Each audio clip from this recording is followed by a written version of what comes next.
Ассаламалейкум жігіттер. 5 миллион теңге мынау Camry 2017 жылғы құрылған күйіндегі бағасы 5 миллион теңге. ESE комплектация. Мынаның кеткен жерлері. Аяғы кетіп қалған екен. Есігі кеткен, крылосы кеткен. Міне ерлері кеткен екен. Лобовой кеткен. Бағасы 5 миллион теңге.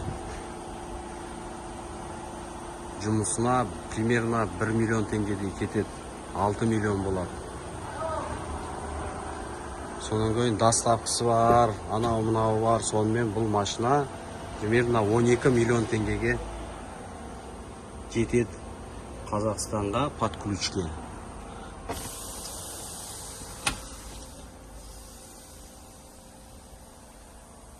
Осындай ESE комплектация бар.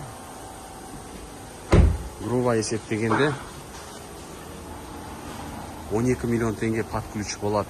Жұмысымен, доставка, растаможка, первичкасы. Может 12 миллионнан аз шығуы мүмкін. Мен грубо есептеп жатырмын. 12 миллион деп.